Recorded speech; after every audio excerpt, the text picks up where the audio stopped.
see, it is very tempting the way that you approach the world, because it gives you no doubt that there is nothing in darkness. Now, let me take another phenomenon which is very old but very modern. We're talking about love and people matching with each other. There is two men that want to live together, and we call them homosexuals. What is the way you approach that? I think that's rather unnatural. Also, I've seen people who had this kind of problems. They came to me, they were possessed. A man was possessed by a woman, so he wanted to have a man, you see. But once the possession went away, he became very normal. Men are very easy. They take to married life very easily. Women, I think, if they are homosexuals, then they take some time to get all right. I don't know. Maybe emotionally they feel disturbed or whatever it is. But men are absolutely all right. How would you describe normal and natural? Normal person is that a man wants to marry a woman. It's not. In India, we cannot even conceive this. I've never known before this kind of happens. Do you think it hasn't happened, or we don't know of it? No, maybe in India they might be doing something, but we had never known anyone like that. When I was in the medical studies also, I never knew that. I'm sure that now that you come, you go around the world. After coming to the West, then we discovered all this. Of course, it doesn't happen only among men, it happens among women as well. Yeah. But I think, you see, maybe there may be some reasons. Also, I met one gentleman who was a guard of the Queen, and he became homosexual because his wife was very nasty, and she tortured him very much. So you think there is always an explanation, something bad happening? Yes. So he thought that it's better to have a man, you see, no problems, no quarreling. That's how he became. But when he came to Sajoga, and he got completely transformed, he got a nice wife now, he's having children, he's very happy. So I think it is abnormal conditions and problems that people take to this sometimes. There are many reasons for that, but it can be corrected if they want to. If they don't want, you cannot force it. You cannot force self-realization on anyone. But you can accept them as people who try and to achieve purity. But once they change. Automatically. Oh, can they remain unchanged on this aspect? So far we didn't have anyone like that. I see. Now, tell me about confession. It is something that we are familiar in Christianity. There is someone like, automatically when you hear about a Holy Mother, for instance, there comes a time that there is some hierarchy. Now, how is the hierarchy between mortals in... We don't have anything like that.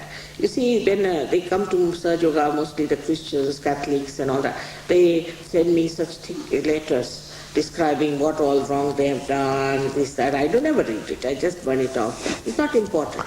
You should return them. Yeah, it's no good. Because past is past, finished now. Forget it. Why?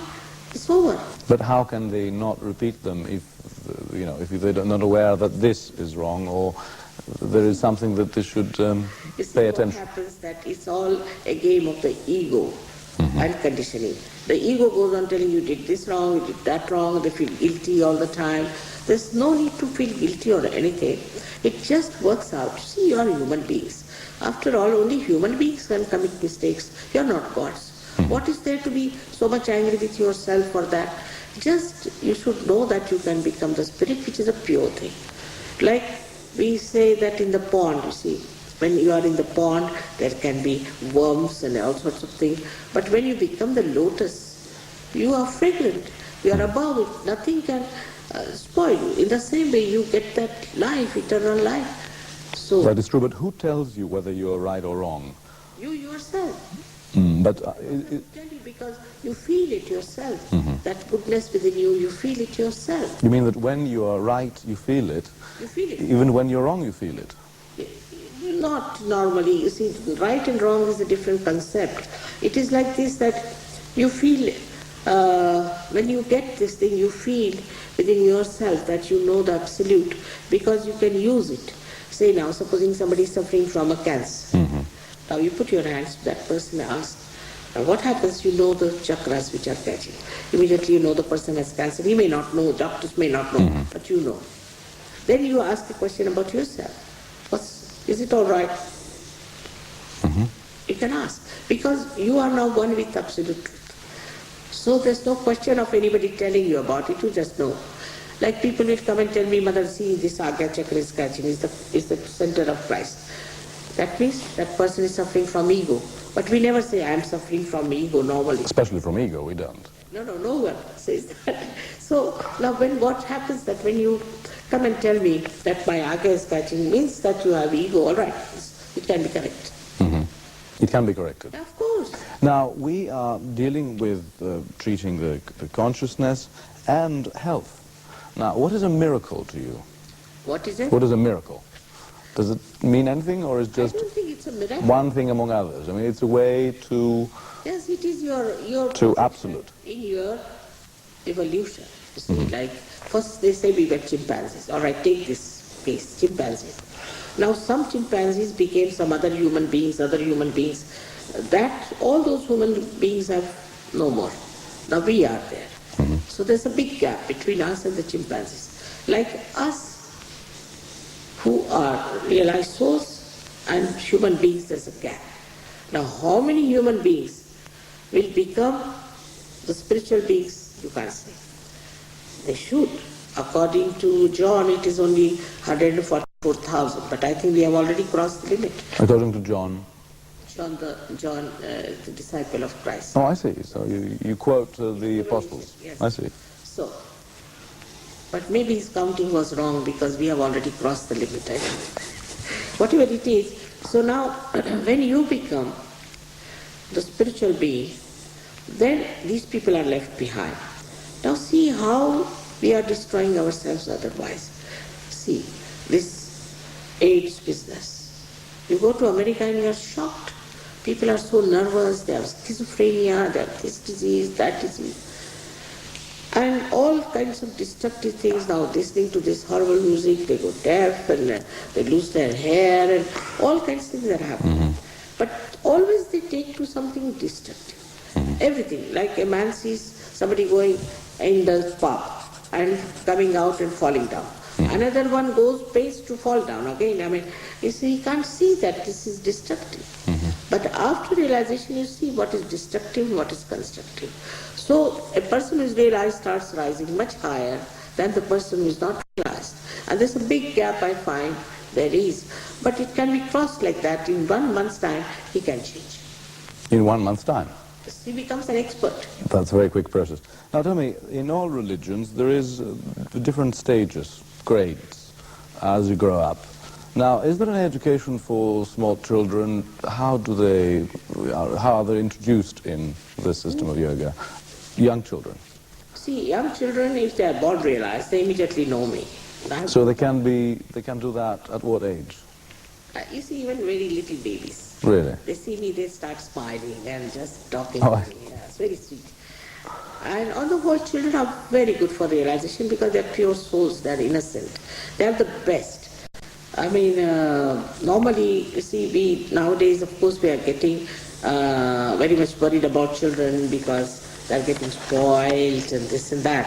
But when they come to Sahaja, they become excellent children. Now we have a school also in India now, on the Himalayas. We have a beautiful school for children.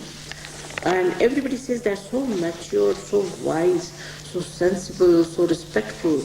It's really worth seeing them, the way they behave and talk. Because you see, their spirit starts manifesting. Now, would you describe a certain practice of prayers or anything else that is a must for some of your disciples? There is no prescribed thing as such, but according to your centers. Now, if some center is in jeopardy or there's a problem with any center, then you should know how to cure it and correct it. And there are few things you have to do by which you can correct it. It's very simple. It is. Yeah, extremely. Well, I'm sure that there is plenty of time for you to meet with people around the world as you travel non-stop. Now, tell me about... But at the most 3-4 days I'm at home and then I travel. You travel? Yes. I'm there for about 2 months with my family. They also come down here sometimes. Now, how did this all started? I mean, now you are something of an apostle. I mean, how did it all, what is the inspiration for you to do all this? Are do you consider yourself as the founder of this way of approaching truth? But you see, actually, Sahaja Yoga is an ancient system.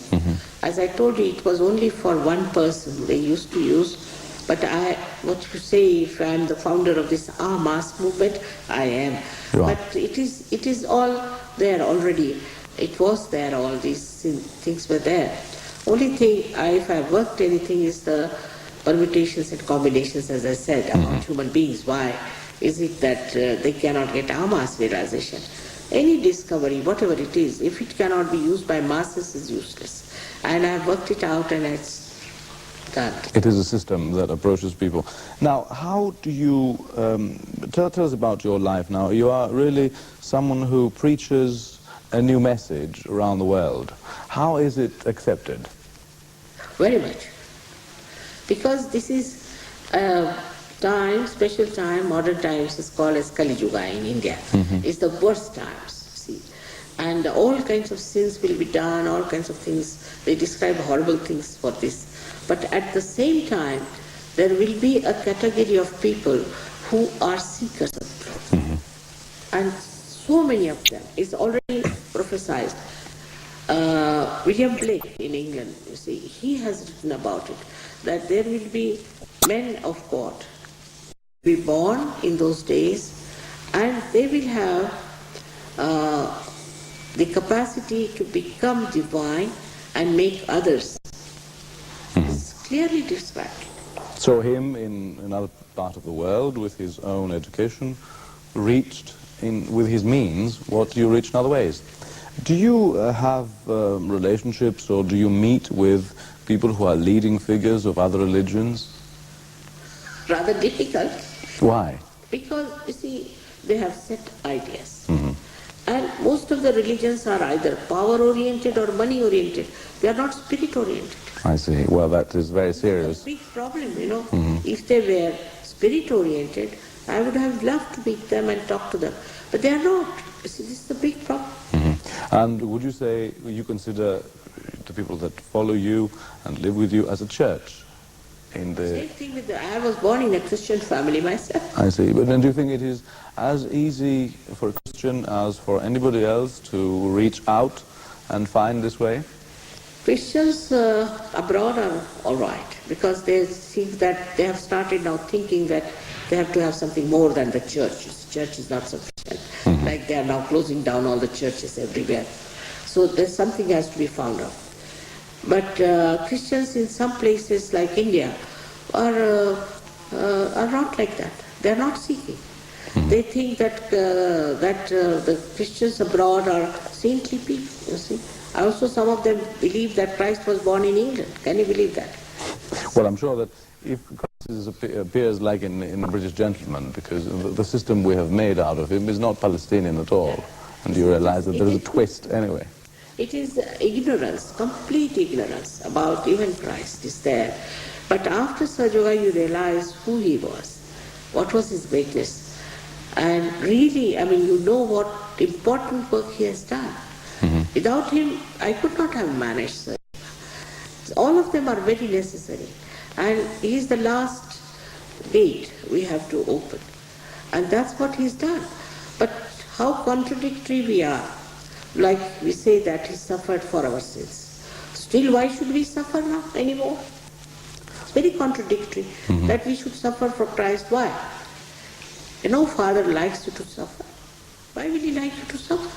So these sufferings and all this is not necessary. Can you tell us how this group of people who live in the way you explained to us in Greece, what do they do? How do they live? I mean, people would like to know. Oh, they are very dynamic people. They have doing very well in life. Most of them are very much improved in health and in every way. Their married life have improved. Of course, in one or two cases, some of the very orthodox people have tried to trouble them, but most of them are very happy, doing very well. Well, you seem to think that we are viewing a very healthy, if not wealthy, group. Do you address poor people, miserable people, people that are desperate as well. Poor people are, it's a more on the middle class work is better. Because poor don't have any money just now, they want to have food, so they don't think of spirit so much. But if you once have this spiritual awakening from the middle group, then they go to the poor and they can help, because there is free health services. There is also, these vibrations give you tremendous amount of energy to grow more food. You see, the crops improve, the cattle improves, so that's how you help your farmers. So that's how it works out. But the rich are difficult because as they have it all. They are self-sustained. They think, we are all right. But money has problems, lots of problems. And so they also come, even politicians come. But I must say that they are rather slow people. Bureaucrats, politicians. They are the slow ones. They keep the world not spinning enough. Now, how modern do you think such a message could be for young people who are, dealing with loud music and speed and violence and new ideas? You see, this is Metamodel. I'm talking of Metamodern era, where people will not have any violence because it's compassion and love. You feel the love for another person. There's no question of violence. In this Metamodern era, there will be no racialism, no fanaticism, no fundamentalism. All isms will drop out. Because isms are just conditionings and ignorance. Isms are schisms. Isms, they are isms. Sahaja Yoga is no ism. It is being. It is reality. So you do not have these problems at all. After this, we have people from all over the world. I've never seen them quarreling, fighting. Of course, they pull each other's legs sometimes. They're very humorous and they enjoy life. Just enjoy. We are not bothered as to what their jobs are or things, but they are telling me that they are getting so many results out of this. Here only they told me that some of the photographers got first prizes for their photography. Some musicians got very high salaries and things like that, you see. So it shows that once you are in balance and in peace, you can achieve much more than when you are disturbed. You see, you come into a country that has the idea of a very homogeneous total population that all belong to one ethnic group and they are one race and have one religion, and it is very useful for us in this country to realize that it is not so, that there is people who think in a different way, who approach the same truth and the same life in a very different way. Now, what will be your message when you will meet them tomorrow, apart from all that you have told us about? For the people here? Yes. You see, actually, they have to know their heritage. This is their heritage I'm talking about. You see, they cannot learn anything from these Eastern people, Western people. You have to teach them. You can, because your heritage is here. You are so traditionally bound people. But somehow it is lost. I don't know why it's lost. If you can come back to it, and the whole world can learn from you, no doubt. So it is so important, and it is such a great discovery. Once you discover what you are, you know how glorified you are, how great you are, and the whole self-esteem and everything comes within you, and you become a very eminent, dignified, and a very beautiful person.